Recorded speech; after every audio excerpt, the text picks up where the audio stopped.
সবাইকে শুভ বিকেল। আজকে আমাদের টিটিকিউসি 2 এর যে লেকচারটি আমরা দেখব সেটি হচ্ছে ফাইবার আইডেন্টিফিকেশন। গত ক্লাসে আমরা ফাস্টনেস প্রপার্টি সম্পর্কে পড়ছিলাম। আইডেন্টিফিকেশন অফ টেক্সটাইল ফাইবার, যে নরমালি আমরা টেক্সটাইল ফাইবার গুলোকে চিনব কিভাবে বা সেগুলো চেনার উপায়গুলো কি কি, তো সেই উপায়গুলো সম্পর্কে আজকে আমরা জানার চেষ্টা করব। যে বেসিক্যালি বিভিন্ন ফাইবারের বিভিন্ন প্রকার বৈশিষ্ট্য রয়েছে, সেই বৈশিষ্ট্যের উপর ভিত্তি করে আলাদা করতে হবে। বলে না যে মানুষ চেনা দায়, ফাইবার চেনাও দায়। যে কোন ফাইবার কোনটা হলো এটা আসলে টেস্ট না করে বোঝা যাবে না। ওকে, তো চলো আমরা শুরু করি। ইদানিং কালে তো কটন ও পলিস্টারের মতো লাগে, পলিস্টার ও কটনের মতো লাগে। হ্যাঁ, আমরা তো হ্যান্ড ফিল সফটনেস এটাকেই সবচেয়ে ভালো বেশি প্রাধান্য দিয়ে থাকি, কিন্তু আলটিমেট এখন তো যত ফিনিশ বেরিয়েছে তাতে তো আসলে বোঝার উপায় নেই। So importance of fibre identification, যে আমরা যে ফাইবার আইডেন্টিফিকেশন করব তো এটা ইম্পর্টেন্সটা কি, এটা কি দরকার আছে আদৌ? তো অবশ্যই দরকার আছে, না হলে তো আমার বায়ার চাইলো একটা আমি দিয়ে দিলাম একটা, তাহলে তো সে ঠকে গেল। আমার বায়ার মনে করলো দাম করলো আমার সাথে কটনের, আমি দিয়ে দিলাম পলিস্টার। বলা হচ্ছে there are different types of textile fiber used in apparel, and this type of fiber numbering of yarn.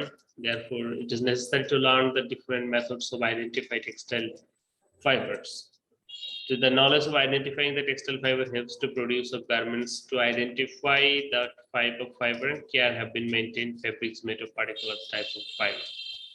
আবার পার্টিকুলার টাইপ অফ ফাইবারের জন্য পার্টিকুলার টাইপ কেয়ারও রয়েছে, কোনোটা আবার ব্লিচ করা যাবে না, কোনোটা আবার গরম পানিতে দেওয়া যাবে না। This important factor for labeling garments is include specifying the fiber content of the garments. আমরা কেয়ার লেভেল দেখি না, প্রত্যেকটা গার্মেন্টস এর ইয়েতেই লেখা থাকবে যে 100% কটন, 70, 60 এভাবে লেখা থাকে। কিন্তু there are different tests which could be used for the identification of textile fibers, such as burning test, microscopic test, solubility test, optical test, density test, etc. We would discussing the basic tests like burning, filling, microscopic. চলো শুরু করি। Basic test শুরু। তো fibre আইডেন্টিফিকেশনের জন্য আমরা দুটি method কে বলছি, একটি হচ্ছে নন টেকনিক্যাল টেস্ট, একটি কেমন বলছি নন টেকনিক্যাল টেস্ট, আর হচ্ছে টেকনিক্যাল টেস্ট। নন টেকনিক্যাল টেস্টের ভিতরে রয়েছে ফিলিং টেস্ট, বার্ন টেস্ট, অর্থাৎ হাত দিয়ে ধরে ফিল করে ফিলিং টেস্ট, এটা হচ্ছে বার্ন টেস্ট, আগুনে পুড়ি। এই দুটিকে আমরা নন টেকনিক্যাল টেস্ট বলছি। টেকনিক্যাল টেস্টের ভিতরে আমরা বলছি microscopic test, spectromicroscopic test, melting point determination, refractive index measurement, seam, team, chemical test, etc. Okay, now the non-technical test. First of all, feeling test. আমরা প্রথমে ফিলিং টেস্টের কথা বলব। তাহলে ফিলিং টেস্ট আমরা খুবই সবাই বেশি পরিচিত, হাতে ধরে ফিল করি। বলা হচ্ছে the feeling test requires the perception is to be any value, যত বেশি এক্সপেরিয়েন্সড হবে তার পার্সেন্টেজ তত বেশি ভালো হবে। রাব্বি কথা বলো না। Skill perception is acquired after many handling and different fabrics over a period of time. Limitation of this test become apparent when examining comparing the fabrics of different fiber content. Problem হবে so different fiber হাতে ধরলে কিরকম লাগবে তার একটা perception বা ধারণা। যেমন কটন যদি তুমি ধরো, cool touch, feel soft, inelastic, elastic. Elastic মানে কি রাবারের মতো, তাহলে এটা কি রাবারের মতো লাগবে না। তাহলে কি হচ্ছে cotton, cool touch, feel soft and elastic লাগবে, এই ধরনের হবে। নেক্সট লিলেন, এটাও cool touch, feels smooth and leathery, একটা চামড়া বা লেদার এই ধরনের মনে হবে। Jute, cool touch, feel smooth and leathery. তো জুট, লিলেন এগুলো সাধারণত বাস্ট ফাইবার, একই রকমের হয়।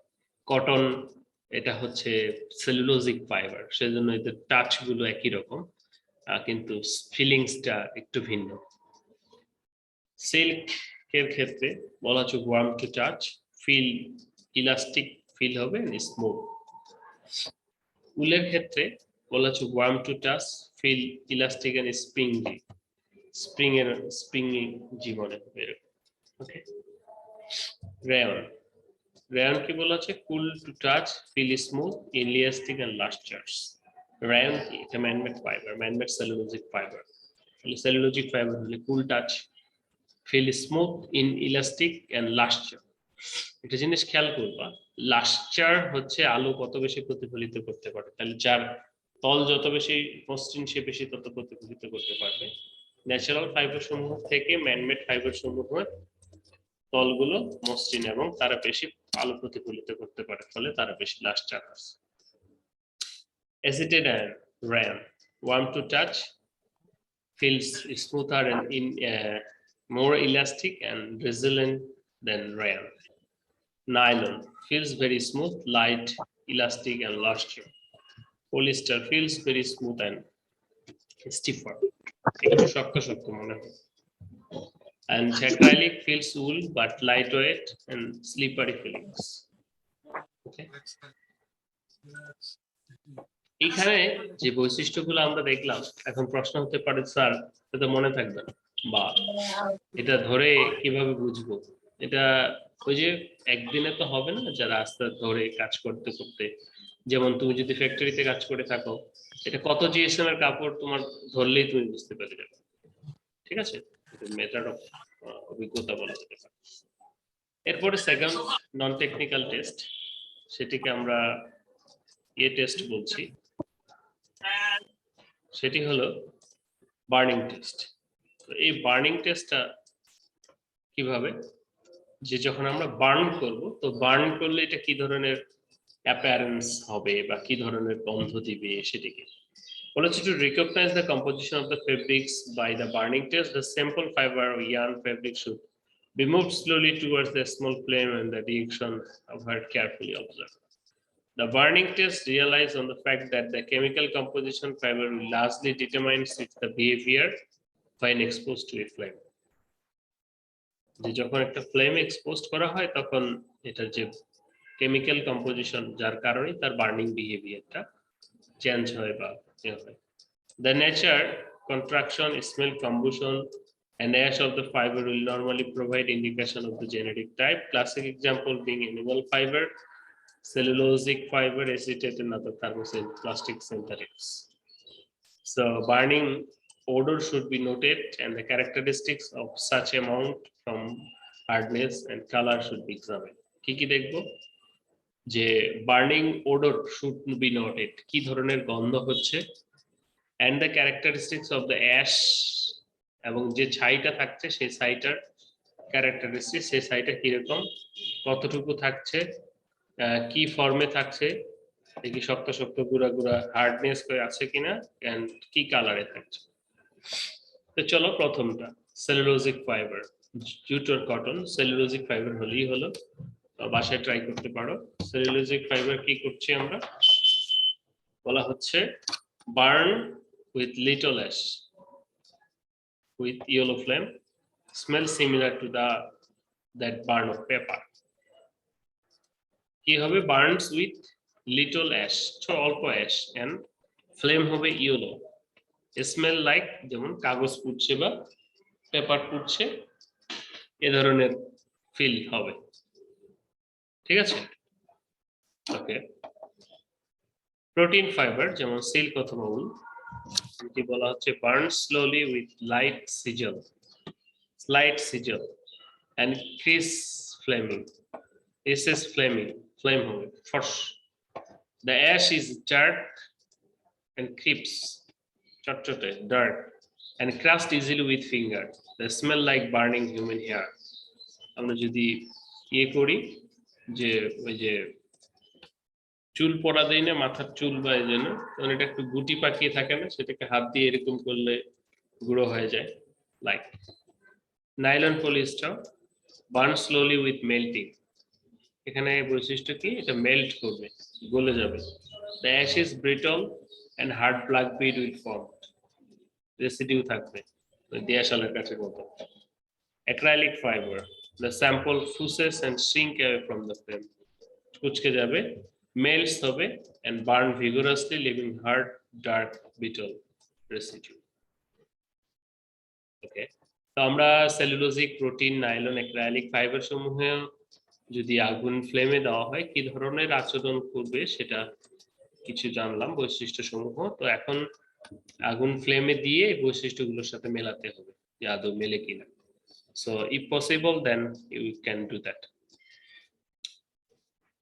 নাও আমাদের টেকনিক্যাল টেস্টের ভিতরে চলে আসতেছে। প্রথমে মাইক্রোস্কোপিক টেস্ট। আমরা জানি যে জীবজগতের প্রত্যেকটা সেল থেকে প্রত্যেকটা আলাদা, এবং সেই ক্ষেত্রে কটন বা সেলুলোজ বা জুট যেটা বলি না কেন প্রত্যেকটাই আলাদা। তো এখন আমরা যদি মাইক্রোস্কোপিক টেস্ট করি তাহলে সেই ক্ষেত্রে আমরা তার সেলের গঠনটা সম্পর্কে বুঝতে পারবো।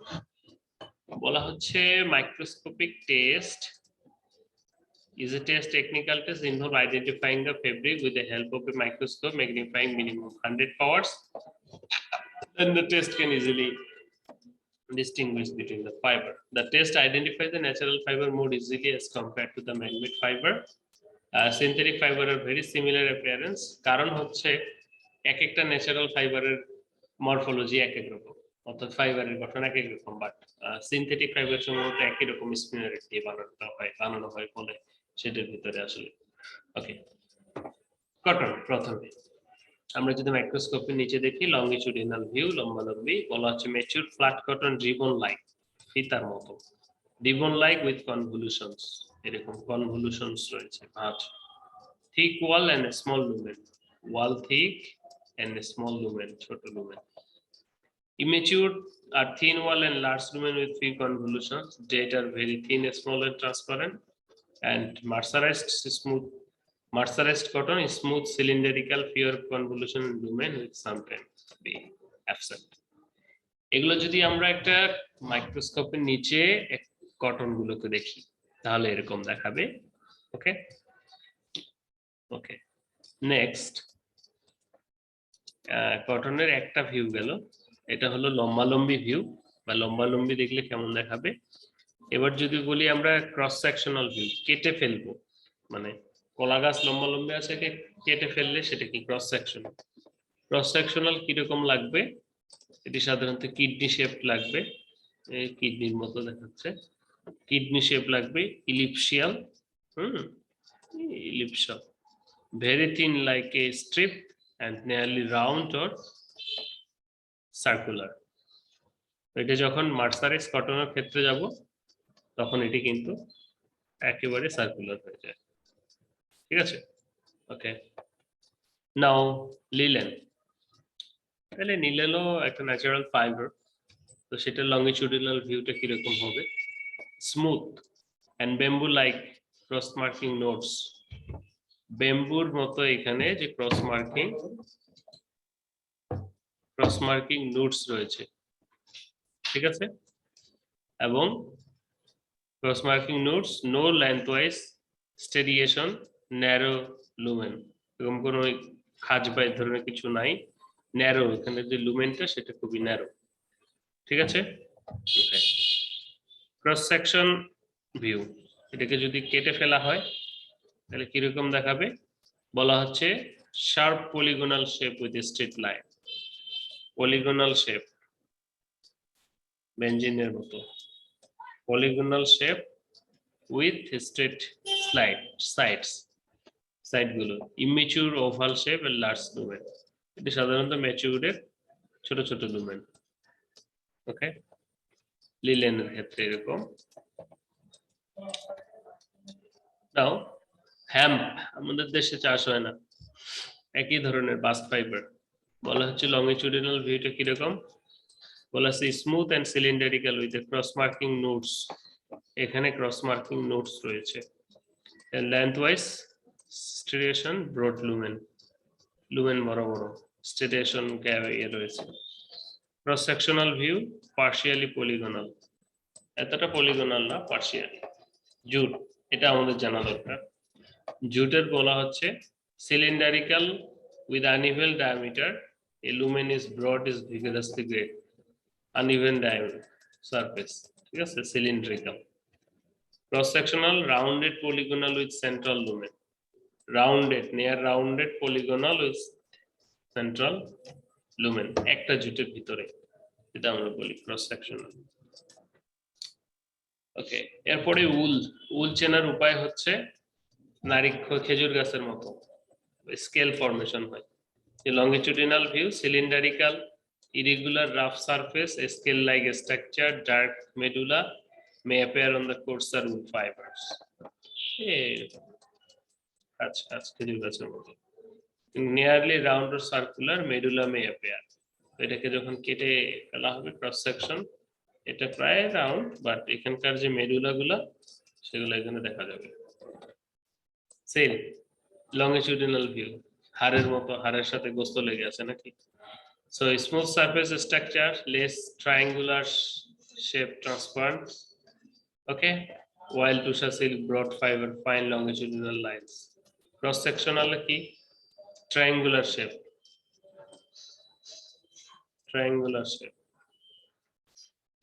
triangular round corners, corner gulo round. ঠিক আছে, smooth surface structure, less triangular shape.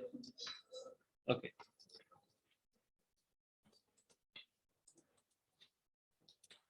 Viscose rayon. Now the question for the man-made fiber. Man-made fiber manufacturing নিশ্চয়ই আমাদের মনে আছে। Man-made fiber যেটার ভিতর দিয়ে তৈরি হয় সেটার নাম স্পিনারেট। এটা কতখানি কার মনে আছে জানি না। তো এই স্পিনারেটের ভিতর দিয়ে যখন সলিউশনটাকে পাস করা হয় সেটা ড্রাই মেল্ট বা যে পদ্ধতিতেই হোক না কেন গঠিত হয়। তাহলে এটার শেপ বা সাইজ ডিপেন্ড করবে আমার স্পিনারেটের যে সাইজ, গোল হলে গোল বেরোবে, 3 কোণা হলে 3 কোণা বেরোবে, 4 কোণা হলে 4 কোণা বেরোবে। ঠিক আছে, সো এটারটা আসলে এতটা ডিপেন্ড করে না। তারপরে viscous rayon, longitudinal view, normal type fairly dense longitudinal serration or fine outlines, especially type may be smooth structural, less cross sectional ভিতরে irregular with serrated outline, oval or round, oval অথবা রাউন্ডের মতো। এই oval বা round তো আমরা যেরকম চাইবো সেরকমটাই। সেলুলোজ অ্যাসিটেট বলা হচ্ছে uniform with few distinct longitudinal serration, এই দেখতে পাচ্ছ। Okay, cross sectional view, long irregular with serrated outline গুলো সহ দেখা যাচ্ছে। ওকে, নাও পলিস্টারের ক্ষেত্রে কি structureless, uniform diameter, rod like appearance, cross sectional circular, এটা সার্কুলার হতে পারে, রাউন্ড হতে পারে, স্কোয়ার হতে পারে, নো ম্যাটার। নাইলন,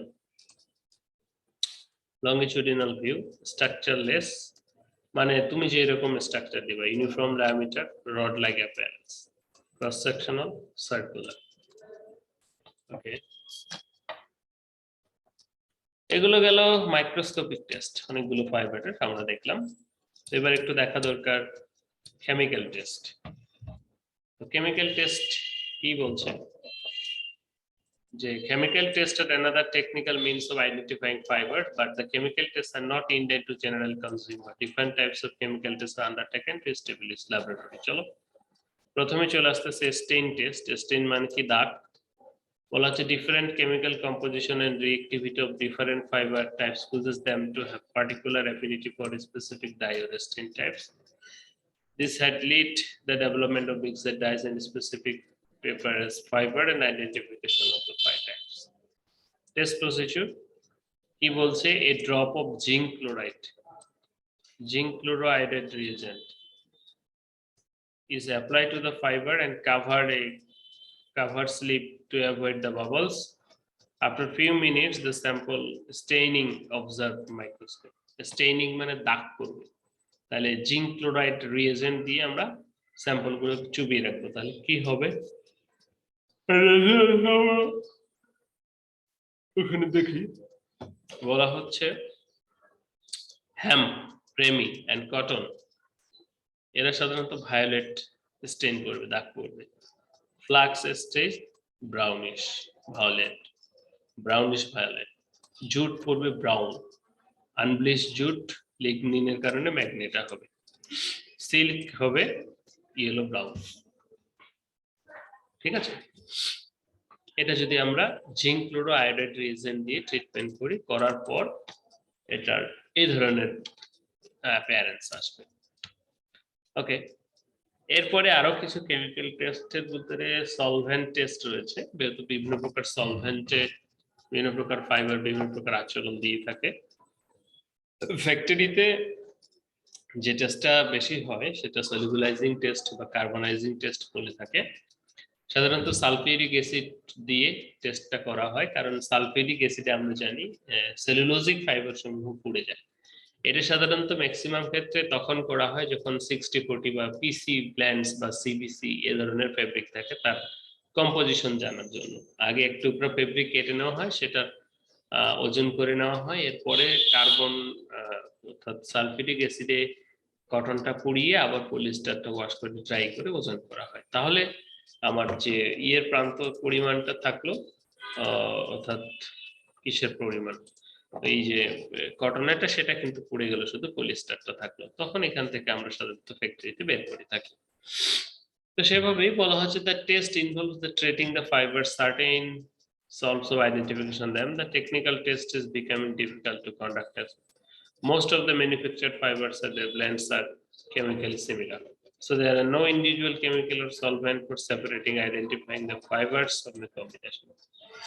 যদিও এটা খুব ডিফিকাল্ট, তারপরও কিছু এখানে টেস্ট, যেমন solvent test, wool and silk, sodium হাইপোক্লোরাইটে and silk, cold sulfuric acid, cellulosic fiber 75% sulfuric acid 75% dissolve হয়ে যায়, viscose সোডিয়াম জিঙ্কেটস। তো সেলুলোজিক ফাইবার যখন হয় তখন ভিসকোসও হবে, কারণ ভিসকোসও একটা ম্যানমেড সেলুলোজিক ফাইবার।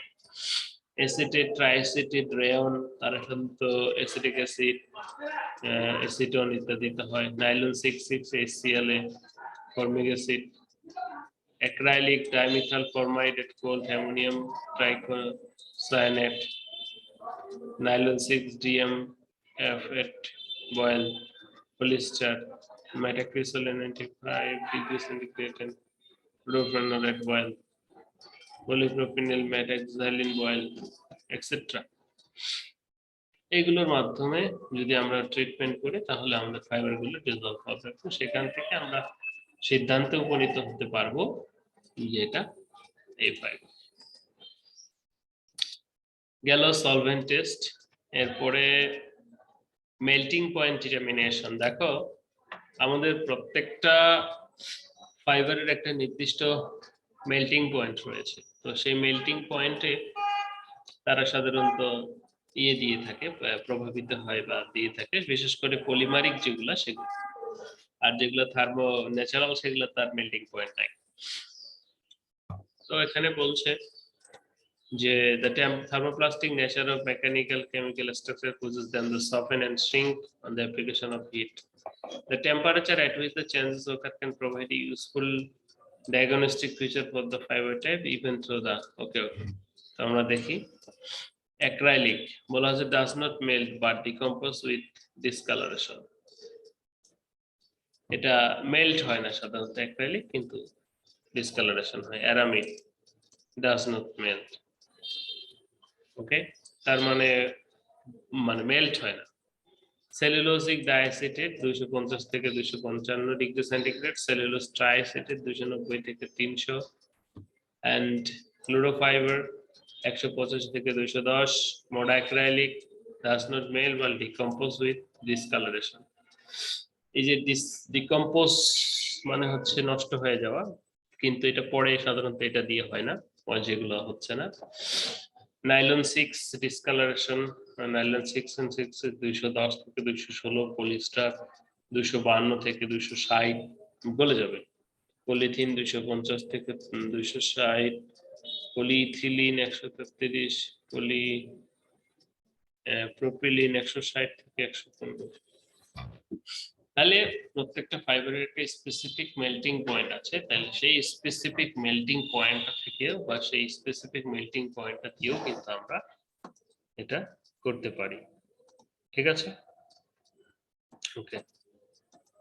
নেক্সটে আমরা যদি বলি রিফ্র্যাক্টিভ ইন্ডেক্স মেজারমেন্ট। আমরা ছোটকালে মাছ দেখেছি যে আমাদের বড়শি থাকতো, সেই বড়শিতে মনে করো পানির নিচে মাছ থাকতো, আমরা এখানে দেখতাম, তো আমাদের চোখের প্রতিসরণের কারণে মাছ একটু দূরে সরে থাকতো।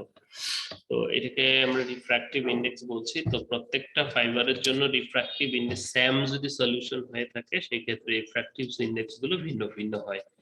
এই রিফ্র্যাক্টিভ ইন্ডেক্স গুলো মেজার করেও কিন্তু আমরা বের করতে পারি। বলা হচ্ছে the molecular structure of textile fiber make them optical anisotropic as they have two diffractive index. তাদেরকে anisotropic বলা হচ্ছে। One for light polarized along the fiber axis and one for light polarized across it. The fiber are said to be the bifingerant. For colorless fiber, the refractive index for the each direction may be found simply and mounting fiber different liquids of non-refractive index until they are two are found which causes the fiber become invisible of light and x-axis and for the light polarized across. এই refractive index থেকেও কিন্তু আমরা আমাদের যে fibre কোনটাকে সেটা বের করতে পারবো। Density measurement, density another important properties for আমরা যদি বলি ফাইবারের জন্য, তো বা প্রত্যেকটা মৌলের জন্যই, তো এক একটা ডেনসিটি এক এক রকম, সেই ডেনসিটি অ্যানালাইসিস করেও আসলে ফাইবারটাকে আইডেন্টিফাই করা যায়। বলা হচ্ছে the polymer of which fibers are made have different densities, and this can be used to diagnostic test. Values may ranges from 1.0 gram per cm cube to 2.5 gram cm cube plus 5 gram. So it's simplest of the density gradient column made with a consistent vessel liquid of nearing image increases them top to bottom of the column. Ethanol or mixer ইত্যাদি these are used. তাহলে ঘটনাটা কি হচ্ছে যে density, প্রত্যেকটা density রয়েছে, সেই density measure করে আমরা করতে পারি। ওকে, so fibers are known density are placed on the column and allowed to reach their stable positional liquid. Therefore, they identify the number of masses of the liquid, and the test fiber are introduced into knot system. The point at the sample stops shrinking as a taken of the equivalent density. So we can identify or measure by measuring the density. Now the question is thermogravimetric analysis. Thermo means temperature, gravimetric means gravity সাথে যুক্ত এরকম কিছু। Thermogravimetry analysis বলা হচ্ছে thermogravity involves the monitoring the sample mass on the thermal balance as the temperature is linear raised. আস্তে আস্তে যদি ওঠে, the sample mass temperature curves enable them occurs of all them index mass changes to quantify the recorded. These changes may be due to the drying, chemical section, chemical degradation, volatilization, etc. The degree of mass changes the temperature and position dependently. And this method should allow the type of fiber, not thermoplastic, and to be characterized. Thermogravimetric analysis এ তাহলে কি করছে, আমার একটা chart হয়, একটা graph হয়, সেই গ্রাফে একদিকে থাকে হচ্ছে তাপ আর একদিকে থাকছে হলো ফেব্রিক। তাহলে সেটা কখন নষ্ট হচ্ছে বা কি সেটি থেকেও কিন্তু অ্যানালাইসিস করা যায়। Advantage of technical test বলা হচ্ছে more reliable than non-technical test used for both man-made and natural fibers, easily conducted. Limitation for technical test: certain manufacturing finishing like mercerizing affects the appearance of the fiber under microscopic. At very dark colored fabrics cannot be identified under microscope. Dye stuffs make new from the fabrics. Okay. So these are the advantages and disadvantages of our today's technical test. প্রথম থেকে যদি আমরা যাই, আমরা আজকে fibre আইডেন্টিফিকেশনের ছোট্ট একটি chapter পড়ছিলাম। ফাইবার আইডেন্টিফিকেশন তো আমাদের বাস্তবিক জীবনে খুবই দরকার। আমাদের দৈনন্দিন জীবন থেকে একবারে বাইরে পর্যন্ত কাকে কি দিচ্ছি বা কোথায় কোন কাপড় ইউজ করছি, এগুলো এটি সাধারণত দুটি টেস্টের মাধ্যমে হয়, non technical, technical. Non technical ভিতরে feeling test and burning test, হাত দিয়ে ধরবো, ধরে দেখবো যে আমার ফাইবারটা আসলে কি রকম, সেটার উপর বেস করে আমরা সেটা নামকরণ দেব। অবশ্যই অভিজ্ঞ থাকতে হবে। বার্নিং টেস্ট হচ্ছে ওই ফাইবারটা পুড়ে গেলে কি ধরনের বৈশিষ্ট্য, বার্নিং পুড়ে গেলে যে ধরনের বৈশিষ্ট্য হবে সেটা, jute, protein, nylon, polyester, acrylic, অনেক রকম। মাইক্রোস্কোপিক টেস্টের মাধ্যমে অ্যানালাইসিস হয়, আমরা যেটা একটু আগে পড়ে গেলাম যে মাইক্রোস্কোপের মাধ্যমে প্রত্যেকটা ফাইবারের কোষ ভিন্ন ভিন্ন হয়ে থাকে। এরপরে আমাদের কি রয়েছে যে কেমিক্যাল টেস্টের ভিতরে স্টেইন টেস্ট, দাগ পড়বে কিনা, সলভেন্ট টেস্ট, পচে যাবে কিনা, melting, boiling, multi point test, refractive index, হ্যাঁ, ডেনসিটি মেজারমেন্ট করে, থার্মোগ্রাভিমেট্রিক অ্যানালাইসিস, টেম্পারেচারের সাথে সাথে মাস কমে কিনা সেটার উপর বেস করে করা যায়। এই ছিল। If any question, then we'll talk. Please raise your question.